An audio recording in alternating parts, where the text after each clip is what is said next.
नमस्कार मंडळी. अवधूत चिंतन श्री गुरुदेव दत्त श्री स्वामी समर्थ महाराज की जय. बघा, काही दिवसापूर्वीच म्हणजेच 2-3 दिवसापूर्वीच अधिक मास महिना हा संपलेला आहे आणि अधिक मास संपल्यानंतर लगेच 18 जून रोजी म्हणजे उद्या गुरुपुष अमृत योग हा आलेला आहे आणि या दिवशीच विनायक चतुर्थी देखील आलेली आहे. म्हणजेच काय तर सर्व सिद्धिकारक असा हा योग जुळून आलेला आहे. कुठलीही नवीन कार्य सुरू करण्यासाठी, नवीन साधना सुरू करण्यासाठी, लक्ष्मी प्राप्तीसाठी, सोने खरेदीसाठी, जागा खरेदीसाठी, वाहन खरेदीसाठी किंवा काही गाडी वगैरे बुकिंगसाठी करण्यासाठी हा गुरुपुष अमृत योग हा अत्यंत शुभ असा योग आहे. अत्यंत असा हा शुभ योग आलेला आहे आणि हा अत्यंत भाग्यकारक सुद्धा मानला जातो. आपल्या घरात माता लक्ष्मी स्थिर होण्यासाठी गुरुपुष अमृत योगावरती विशिष्ट पूजा, मंत्र, साधना तसेच लक्ष्मीकारक उपाय करणे आवश्यक आहेत. 18 जून म्हणजे उद्या गुरुपुष अमृत योगाचा मुहूर्त काय आहे, या दिवशी आपल्या घरामध्ये पूजा कशी करावी, कोणते लक्ष्मीकारक उपाय करावेत आणि आपले गुरु स्वामी महाराज यांची कोणती सेवा करावी, अशी सर्व माहिती आपण आजच्या व्हिडिओमध्ये पाहणार आहोत. बघा, सर्वप्रथम आपण जाणून घेऊया की उद्या म्हणजेच 18 जून रोजी गुरुपुष अमृत योगाचा मुहूर्त काय आहे. तर गुरुपुष अमृत योग सुरू होईल सूर्योदयापासून म्हणजे सकाळी 6:04 हा सुरू होणार आहे आणि सकाळी 11:32 गुरुपुष अमृत हा योग संपणार आहे. तर आपण या गुरुपुष अमृत योगाच्या मुहूर्तावरती म्हणजे सकाळी सेवा उपाय आवश्यक करा. अगदी ज्यांना अशक्य असेल त्याने संध्याकाळी करा, म्हणजेच तुमच्या वेळेनुसार सकाळी, दुपारी, संध्याकाळी कधीही करू शकता. गुरुपुष अमृत योग म्हणजे काय तर गुरुवारी ज्या वेळेला पुष्प नक्षत्र येतं त्यावेळी हा गुरुपुष अमृत योग तयार होत असतो.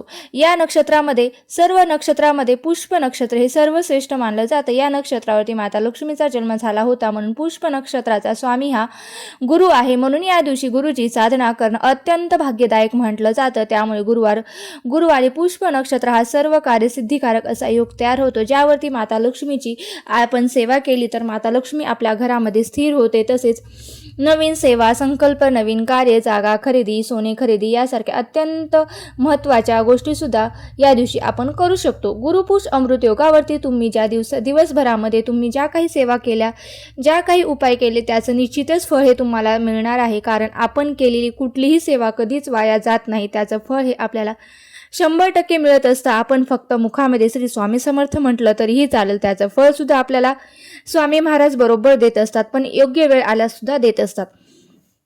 त्यामुळे निश्चिंत मनाने गुरुपुष अमृत योगावरती दिवसभरामध्ये ज्या गोष्टी करणं शक्य आहे त्या नक्की करा आणि आपलं गुरुबळ मजबूत करून घ्यायचा प्रयत्न करा.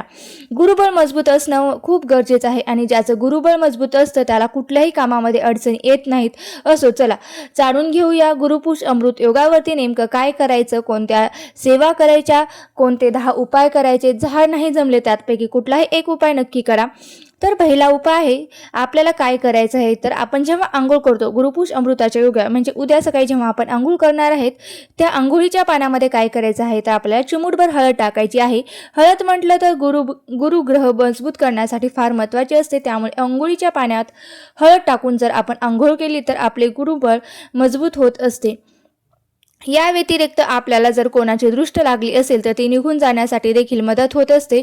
त्यामुळे प्रत्येक गुरुवारी आपल्याला हे काम करायचं आहे. अगदी घरातील लहान मुलांपासून ते वयोवृद्धापर्यंत प्रत्येकाने जर हा उपाय केला तर सगळ्या सदस्यांचं गुरुबळ हे मजबूत होण्यासाठी मदत होईल.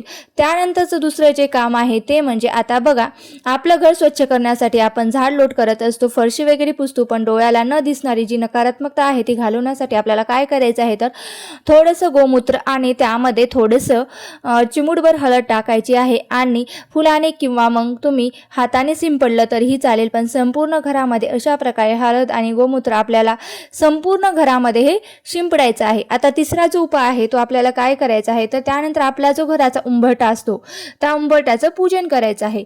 म्हणजे काय करायचं आहे तर हळदीचं लेपन करायचं आहे, जे आपण दर गुरुवारी करत असतो किंवा पौर्णिमा अमावस्येला सुद्धा आपण हळदीचे लेपन करायचं असतं.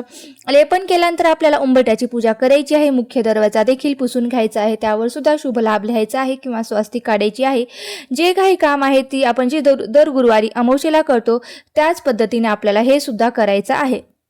आता चौथा जो उपाय आहे तो आहे, त्यानंतर आपल्याला मुख्य दरवाजावर एक तुपाचा दिवा प्रज्वलित करायचा आहे. तुपाचा दिवा प्रज्वलित करत असताना त्यामध्ये आपल्याला चिमूटभर हळद घातली तर नक्कीच गुरुबळ मजबूत होणारच आहे, पण माता लक्ष्मी देखील आपल्याला प्रसन्न होईल. आता हा दिवा कोठे लावायचा, तर मुख्य दरवाजाच्या उजव्या बाजूला लावायचा. जेव्हा आपण घरात प्रवेश करतो तशा पद्धतीने दरवाजाकडे तोंड करून उभं राहायचं आणि आपली जी उजवी बाजू येईल त्या बाजूला आपल्याला तो दिवा लावायचा आहे.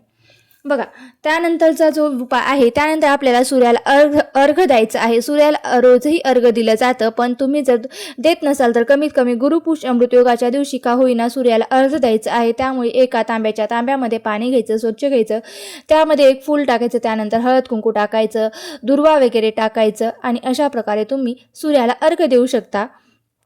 त्यानंतरचा आहे 6वा उपाय. त्यानंतर आपल्याला आपल्या घरामध्ये स्वास्तिक काढायचं आहे. थोडंसं गाईचं तूप घ्यायचं आहे, त्यामध्ये चिमूटभर हळद टाकायची आहे. हळद कुंकू टाकलं तरीही चालेल किंवा हळद कुंकू नाही टाकलं तरीही चालतं. तसेच आपल्याला त्या तुपामध्ये टाकायचं आहेत आणि त्याने स्वास्तिक बनवायचं आहे. कुठे तर ही मुख्य दरवाजावर एक, त्यानंतर तुळशी मातेजवळ एक आपल्याला काढायची आहे. 7वा उपाय. त्यानंतर आपली जी गॅस शेगडी आहे त्या गॅसच्या शेगडीवर आपण तिथल्या एका स्टाईल्सवर आपल्या अशा प्रकारचं स्वास्तिक बनवायचं आहे. 2 रेषा काढायच्या आहेत आणि मनोभावे आपल्या घरामधलं वातावरण मंगलमय होण्यासाठी प्रार्थना करायची आहे. कारण स्वास्तिक म्हटलं की मांगल्याचं प्रतीक हे येतच. स्वास्तिक काढल्याने आपल्या देखील खूप प्रसन्न वाटत असतं. त्यामुळे हे शुभ चिन्ह आपल्या मुख्य दरवाजावर आणि आपल्या किचन ओट्यावर आणि तुळशी मातेचं आवर्जून काढायचं आहे. आता 8वा जो उपाय आहे, त्यानंतर आपल्याला मुख्य आपल्या घराच्या देवघराजवळ देखील एक तुपाचा दिवा लावायचा आहे. शक्यतो दिव्यामध्ये लाल रंगाची वात लावल्याचा प्रयत्न करा. लाल रंगाचा जो कलवा असतो त्या कलव्याची वात आपल्याला लावायची आहे. कारण जेव्हा आपण लक्ष्मी प्राप्तीच्या सेवा करतो तेव्हा कापसाची वात बनवण्यापेक्षा जर आपण लाल रंगाच्या धाग्याची जर वात बनवली तर ती निश्चितच माता लक्ष्मीची कृपा आपल्यावर होण्यासाठी मदत होत असते.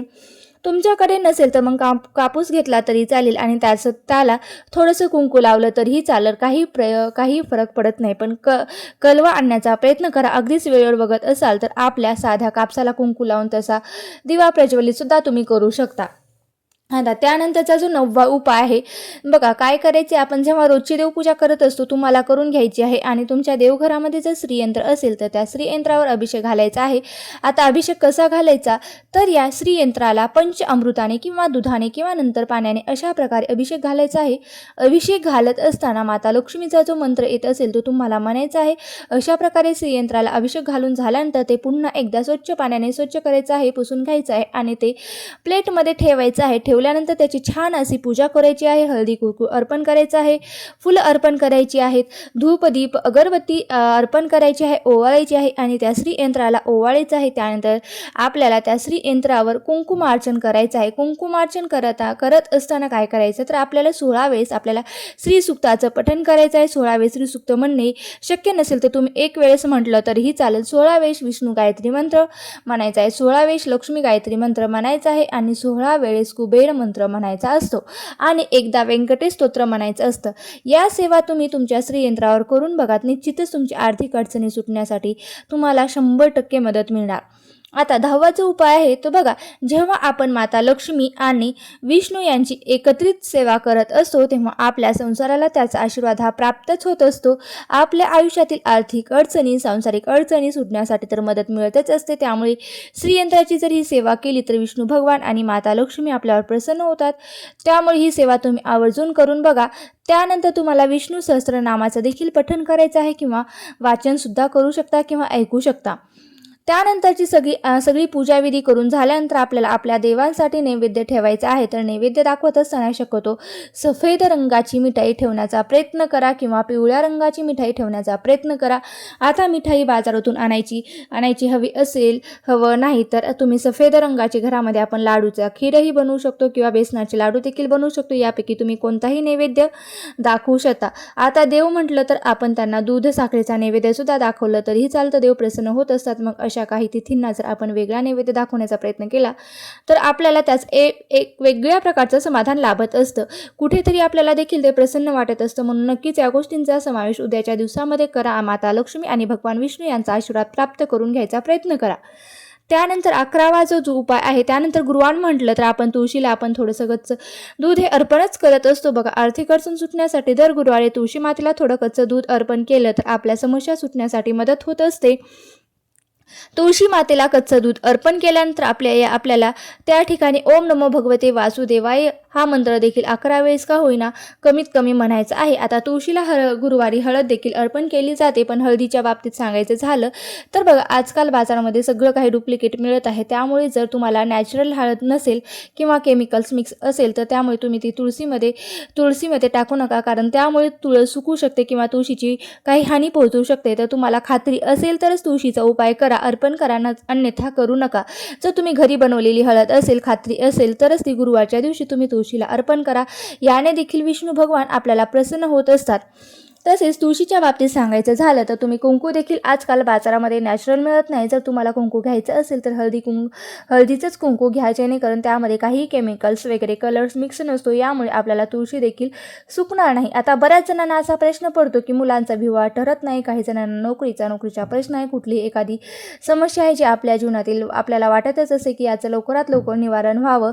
तर आपण या गुरुपुष अमृत योगावरती स्वामी समर्थ महाराजांच्या जे स्वामीचरित्र सारामृत आहे या ग्रंथाचं गुरुपुष अमृत योगावरती आवश्यक एकूण 21 अध्याय, तर या 21 अध्यायाचे वाचन करा. गुरुपुष अमृत योगावरती म्हणजेच 18 जून रोजी सकाळी आवश्यक याचा संकल्प